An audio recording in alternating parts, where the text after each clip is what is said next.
शेतकऱ्याला शेतकऱ्यासाठी एक मोठा प्रोग्राम राहिलेला आहे. शेतकऱ्याची परिस्थिती नाजूक आहे. कापसाचं मोठ्या प्रमाणात पीक परभणी जिल्ह्यात असल्यामुळे शेतकऱ्याला अर्ध्या किमतीमध्ये डायरेक्ट कंपनी शेतकरी म्हणजे अर्ध्या किमतीमध्ये फवारणी वाटप पात्र तालुक्यात त्यांनी केले आणि आमच्या सोबत आज ते मोठ्या प्रमाणात 2,000-3,000 फवारे ठेवलेले वाटप चालू आहे आणि सगळे शेतकरी त्याचा लाभ घेत आहेत. त्याच्यामध्ये 2 नंबरचे फवारे 1550ला एक फवारा आहे सिंगल बॅटरीचा आणि एक डबल बॅटरीचा 50% फवारा आहे आणि पाण्याची लिटर शेतकऱ्यासाठी 4,500 रुपये 2 नंबर लिटर दरामध्ये कल्याणासाठी बाहेर काम मार्गी लावलं आहे. काय आव्हान सगळ्या तालुक्यातल्या शेतकऱ्याला असं आवाहन करतो जास्तीत जास्त ह्या फवाऱ्याचा शेतकऱ्यांनी लाभ घ्यावा. ह्या फवाऱ्याची एक बॅटरी गेली त्याला 1300 ते 1400 रुपये लागतील आणि नवा फवारा 350ला मिळतो. त्याच्यामुळे फवाऱ्याला पुन्हा बॅटरी पुन्हा त्याचे बाकीचं सामान घेऊनच राहते. त्याच्यामुळे एक फवारा घेतला तर 2 वर्ष 3 वर्ष 4 वर्ष हे फवारा आरामशीर करू शकतो. त्यामुळे सगळ्यात आवाहन करतो जास्तीत जास्त याचा लाभ घ्यावा.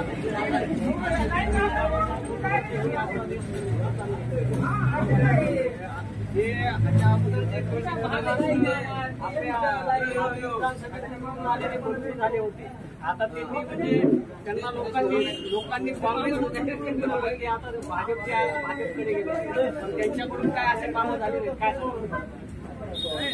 बाईचं एकमेव असं काम आहे की दवाखान्याचा पदावर नाही जास्ती पदावर नसणारे माणसं हे बाई अध्यक्ष पण पदावर असणारा माणूस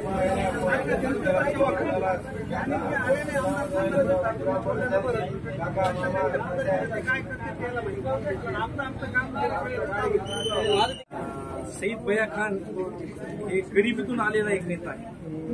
त्यांचा प्रवास हा गरिबीतून झालेला आहे आणि गरिबांची व शेतकरीची जाण त्यांना आहे.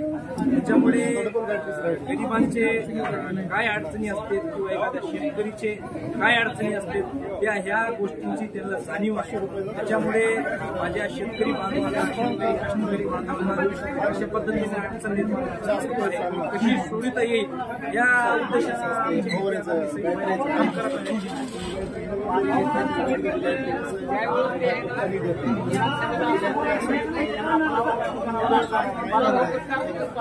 असताना पण ते आयुष्य पण समाजसेवेचे जे कामं असतील रुग्णांचे कामं असतील शेतकऱ्यांचे कामं असतील युवकांचे कामं आहेत ते आमदाराची कामं असतील पण आज एक आमदार ह्या पदावर असताना पण ते कामं करत आहे. जे जीवनात चालत असते विजय झाला म्हणून पराजय झाला म्हणून त्या गोष्टीला घेऊन बसायचं नसतं.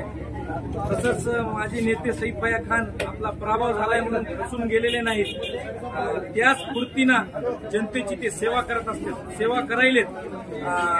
मुंबईमध्ये पेशंट न्यायलेत डोळ्याचे असो विविध ऑपरेशन असो शेतकरी बांधवांचे किंवा मतदारसंघातले जे काय अडचणी आहेत ते एकदम स्वतःला झोपून ते काम करायलेत आणि विशेष भैया काय सईद भैया खान हे काय कुठल्याही शासकीय पदावर नसताना हे काम करायले.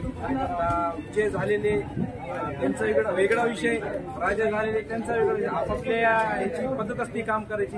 आम्ही लोकनाथ आदरणीय माजी मुख्यमंत्री तत्कालीन उपमुख्यमंत्री एकनाथ शिंदे साहेबांचे कार्यकर्ते आहोत. त्यांच्यामुळे कार्यकर्त्यांशी शेतकऱ्यांशी डायरेक्ट थेट शिवसैनिकांचा संबंध असतो. त्या हेतून सईद भैया काम करत आहेत.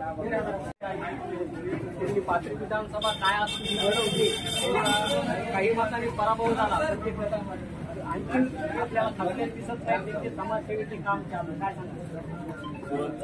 आमचे नेते अल्पसंख्याचे पंच अध्यक्ष जे ठाणे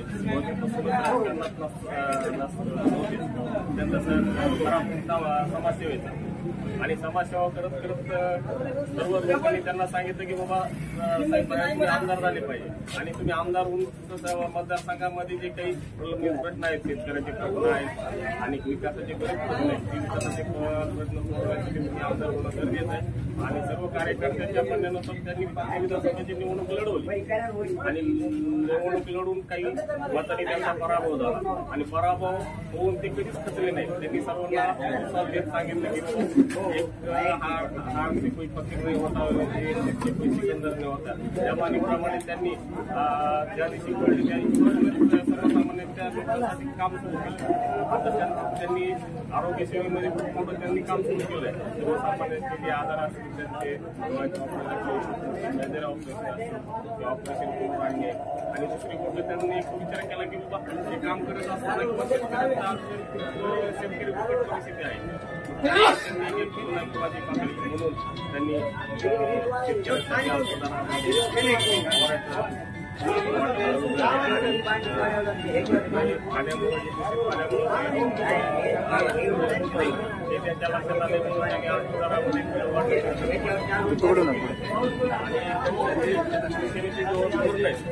बघायचे काय आणि वेगवेगळे राजकारण या मालिकेप्रमाणे त्यांनी जे काम केले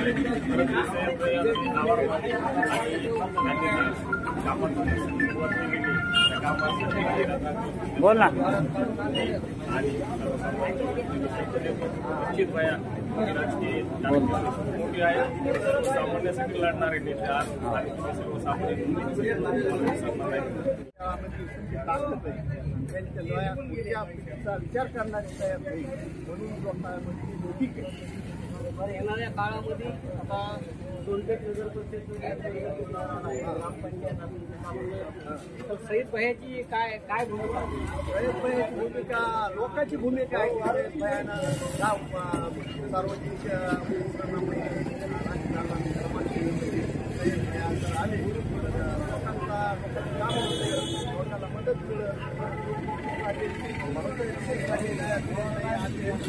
पुराण्याच्या मागे काय करायचं आता नव्याच्या मागे राहायचं दुनियाला आपलं जीव खायलं हा एक गणपतीचं खाणारा माणूस आहे म्हणून सईद भैयाची गरज आहे. सईद भैयाचा पातळीमध्ये काही थोड्या मतांना पराभव झाला तरी सईद भैया समाजसेवा जेव्हा चालूच आहे आज वळून खचली नाही पण कर्तव्य करण्याची त्यांची ताकद वाढायली ताकद वाढवून ते महाराष्ट्र ब्लॅक भरून काढते लोक त्यांना असे परमेश्वर मतदारसंघामध्ये मतदार काळामध्ये कुठल्याही सेक्शनमध्ये समाजसेवेमध्ये प्रधानांनी द्यावं याचा विचार करावा आणि विचार करण्याचा माणूस पाहिलं तुम्ही पाथरी विधानसभेमध्ये सोनपेठ या शहरामध्ये शेतकऱ्यांना जे सोयीसुविधा जे उपलब्ध करून दिल्या सईद भैया यांच्या माध्यमातून जे फवारणी असेल काय फिल्टर पाणी असेल काय अशा वेगवेगळ्या वस्तू ह्या ठिकाणी शेतकऱ्यांसाठी मिळत आहेत ते म्हणजे मिनिमम म्हणजे 50% म्हणजे अर्ध्या किमतीमध्ये अशा प्रकारे ह्या ठिकाणी जे करून दिले आहे. आज शेतकऱ्यामध्ये पाहिलं तर एक आनंदाचं वातावरण दिसत आहे. शेतकऱ्याच्या चेहऱ्यावर एक आनंदाचं म्हणजे हसू चेहऱ्यावर दिसत आहे कारण अर्ध्या किमतीमध्ये भेटत आहे. अगोदरच शेतकरी आज संकटामध्ये सापडलेला आहे. कुठंतरी ढगफुटी झाली आहे. आज कुठंतरी शेतकऱ्याला म्हणजे अर्ध्या किमतीमध्ये जे फवारणीचं जे सुविधा उपलब्ध भेटत आहेत. मी महादेव रोटे आपण पाहत आहे.